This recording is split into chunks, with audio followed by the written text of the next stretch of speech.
हरि विष्णु की जय। नमस्कार, आप सभी का मेरे चैनल में हार्दिक अभिनंदन है, स्वागत है। आइए सुनते हैं वैशाख मास अध्याय 12।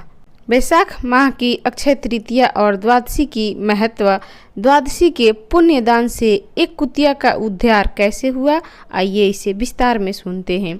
ऋतु देव जी कहते हैं, जब मनुष्य अक्षय तृतीया को सूर्योदय काल में प्रातः स्नान करते हैं और भगवान विष्णु की पूजा करते कथा सुनते हैं, वे मोक्ष के भागी होते हैं। जो उस दिन श्री मधुसूदन की प्रसन्नता के लिए दान करते हैं, उनका वह पुण्य कर्म भगवान की आज्ञा से अक्षय फल देता है। वैशाख मास की पवित्र तिथियों में शुक्ल पक्ष की द्वादशी समस्त पाप राशि का विनाश करने वाली है। शुक्ल द्वादशी को योग्य पात्र के लिए जो अन्न दिया जाता है, उसे एक दाने में कोटि कोटि ब्राह्मण भोजन का पुण्य होता है। शुक्ल पक्ष की एकादशी तिथि में जो भगवान विष्णु की प्रसन्नता के लिए जागरण कराता है, वह जीवन मुक्त होता है। जो वैशाख की द्वादशी तिथि को तुलसी के कोमल दलों से भगवान विष्णु की पूजा करता है, वह समूचे कुल का उद्धार करके वैकुंठ लोक को अधिपति होता है। जो मनुष्य त्रयोदशी तिथि को दूध, दही, शक्कर, घी और शुद्ध मधु, इन 5 द्रव्यों से भगवान विष्णु की प्रसन्नता के लिए उनकी पूजा करता है तथा पंचामृत से भक्ति पूर्वक श्री हरि को स्नान कराता है, वह संपूर्ण कुल का उद्धार करके भगवान विष्णु के लोक में प्रतिष्ठित होता है। जो सायकाल में भगवान विष्णु की प्रसन्नता के लिए शरबत देता है, वह अपने पुराने पाप को शीघ्र ही त्याग देता है। वैशाख शुक्ल द्वादशी में मनुष्य को जो पुण्य करता है, वह अक्षय फल देने वाला होता है। प्राचीन काल में कश्मीर देश में एक देवव्रत नामक एक ब्राह्मण थे। उन्हें सुंदर रूप वाली एक कन्या थी, जो मालिनी के नाम से प्रसिद्ध थी। ब्राह्मण ने उस कन्या का विवाह सत्यशील नामक बुद्धिमान द्विज के साथ कर दिया। मालिनी कुमार्ग पर चलने वाली पंचशूली होकर स्वच्छता पूर्वक इधर उधर रहने लगी। वह केवल आभूषण धारण करने के लिए अपने पति का जीवन चाहती थी, उसकी हितैषी नहीं थी। उसके घर में कामकाज करने के बहाने उपपति रहा करता था। सभी जाति के मनुष्य जार के रूप में उसके यहाँ ठहरते थे। वह कभी पति की आज्ञा का पालन करने में तैयार नहीं हुई। उसी दोष से उसके सब अंगों में कीड़े पड़ गए, जो काल अनंत और यम की भांति उसकी हड्डियों को भी छेद डालते थे। उन कीड़ों से उसकी नाक, जीभा और कानों का उच्छेद हो गया। स्तन तथा अंगुलियां गल गई, उसमें पंगुता भी आ गई। इन सब कलेशों से मृत्यु को प्राप्त होकर वह नरक की यातनाएं भोगने लगी। 1,50,000 वर्षों तक वह तांबे के भंडार में रहकर जलाई गई। 100 बार उसे कुत्ते की योनि में जन्म लेना पड़ा। तत्पश्चात सवीर देश में पदबंधु नामक ब्राह्मण के घर में वह अनेक दुखों से घिरी हुई कुतिया हुई।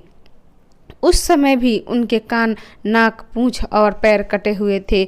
उसके सीड़ में कीड़े पड़े हुए थे और योनि में भी कीड़े भरे रहे थे। राजन, इस प्रकार 30 वर्ष बीत गए। एक दिन वैशाख शुक्ल पक्ष की द्वादशी तिथि को पदबंधु का पुत्र नदी में स्नान करके पवित्र हो भीगे वस्त्र से घर आया। उसने तुलसी की बेदी के पास जाकर अपने पैर धोए। देवयोग से वह कुतिया बेदी के नीचे सोई हुई थी। सूर्योदय से पहले का समय था। ब्राह्मण कुमार के चरणोदक से वह नहा गई और तत्काल उसके सारे पाप नष्ट हो गए। फिर तो उसी क्षण उसे अपने पूर्व जन्मों का स्मरण हो आया। पहले के कर्मों को याद आने से वह कुतिया तपस्वी के पास जाकर दिनात पूर्वक पुकारने लगी, हे मुने, आप हमारी रक्षा करें। उसने पदबंधु मुनि के पुत्र से अपने पूर्व जन्म का दुराचार पूर्ण वृत्तांत सुनाए और यह भी कहा, ब्राह्मण जो कोई भी दूसरी युवती के पति के ऊपर वशीकरण का प्रयोग करती है, वह दुराचारनी मेरी ही तरह तांबे के पात्र में पकाई जाती है। पति स्वामी है, पति गुरु है और पति उत्तम देवता है। साध्वी उस पति का अपराध करके कैसे सुख पा सकती है। पति का अपराध करने वाले स्त्री सैकड़ों बार त्रिमयोमिनी पशु पक्षियों योनि में और अरबों बार कीड़े की योनि में जन्म लेती है। इसलिए स्त्रियों को सदैव अपने पति की आज्ञा का पालन करनी चाहिए। ब्राह्मण, आज मैं आपकी दृष्टि के सम्मुख आई हूँ। यदि आप मेरा उद्धार नहीं करेंगे तो मुझे इसी यातनापूर्ण घृणित योनि को दर्शन करना पड़ेगा। अतः विप्रव, मुझ पापचारिणी को वैशाख शुक्ल पक्ष में अपना पुण्य प्रदान करके उबार कीजिए।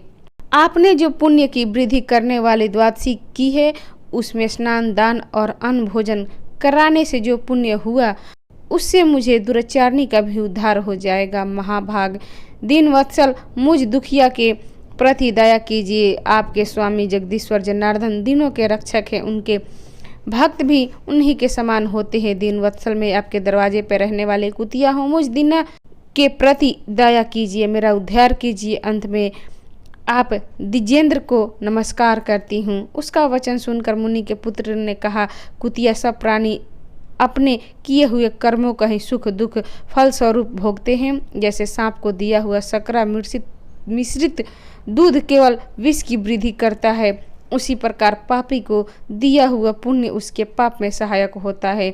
मुनि कुमार ने ऐसा कहने पर कुतिया दुख में डूब गई और उसके पिता के पास जाकर आर्द्र स्वर के क्रंदन करती हुई बोली, पद्म बंधु बाबा, मैं तुम्हारे दरवाजे की कुतिया हूँ, मैंने सदा तुम्हारी जूठन खाई हूँ, मेरी रक्षा करो, मुझे बचाओ। गृहस्थ महात्मा के घर पर जो पालतू जीव रहते हैं उनका उद्धार करना चाहिए, यह देवताओं का मत है। चंडाल, कौवे, कुत्ते ये प्रत्येक दिन गृहस्थों के दिए हुए टुकड़े खाते हैं, अतः उनकी दया के पात्र हैं। जो अपने ही पाले हुए रोगादि से ग्रस्त एवं असमर्थ प्राणी का उद्धार नहीं कर सकता, वह नरक में पड़ता है। यह विद्वानों का मत है। संसार के सृष्टि करने वाले भगवान विष्णु एक को कर्ता बनाकर स्वयं ही पत्नी, पुत्र आदि के ब्याज से समस्त जंतुओं का पालन करते हैं, अतः अपने पोष्य वर्ग की रक्षा करनी चाहिए, यह भगवान की आज्ञा है। दयालु होने के कारण आप मेरा उद्धार कीजिए।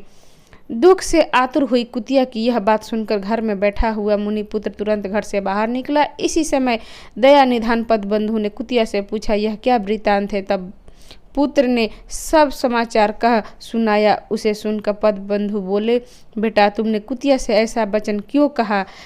साधु पुरुषों के मुंह से ऐसी बात नहीं निकलती। वत्स, देखो तो सब लोग दूसरे को उपकार करने के लिए उद्धत रहते हैं। चंद्रमा, सूर्य, वायु, रात्रि, अग्नि, जल, चंदन, वृक्ष और साधु पुरुष सदा दूसरों के भलाई में लगे रहते हैं।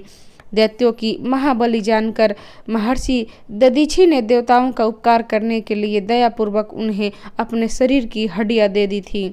महाभाग पूर्व काल में राजा शिवी ने कबूतर के प्राण बचाने के लिए भूखे बाज को अपने शरीर का मांस दे दिया था। पहले इस पृथ्वी पर जीवित महान नामक राजा हुआ करते थे। उन्होंने एक सर्प का प्राण बचाने के लिए महात्मा गरुड़ को अपना जीवन समर्पित कर दिया था। इसलिए विद्वान ब्राह्मण को दयालु होना चाहिए। क्या इंद्रदेव शुद्ध स्नान में ही वर्षा करते हैं, अशुद्ध स्नान में जल नहीं बरसाते? क्या चंद्रमा चंडालों के घर में प्रकाश नहीं करते? अतः बार बार प्रार्थना करने वाले इस कुतिया का मैं अपने पुण्य से उद्धार करूंगा। इस प्रकार पुत्र की मान्यता का निराकरण करके परम बुद्धिमान पद बंधु ने संकल्प लिया, कुतिया ले, मैंने द्वादशी का महापुण्य तुझे दे दिया। ब्राह्मण के इतना ही कहते ही कुतिया ने सहसा अपने प्राचीन शरीर का त्याग कर दिया और दिव्य देह धारण करके दिव्य वस्त्र आभूषणों से विभूषित हो 10 दिशाओं को प्रकाशित करते हुए ब्राह्मण की आज्ञा से स्वर्गलोक को चली गई। वह महान सुखों को उपभोग करके इस पृथ्वी पर भगवान नर नारायण के अंश में उर्वशी नाम से प्रकट हुई। जय जय श्री हरि, माता लक्ष्मी की जय। तो भक्तगण, ये थी वैशाख मास महात्म अध्याय 12 की प्रस्तुति। आपको कैसी लगी? अच्छी लगी तो इसे लाइक करें, शेयर करें, मेरे चैनल को सब्सक्राइब करें और कथा सुनने के लिए आप सभी का धन्यवाद। नमस्कार। हरि विष्णु की जय।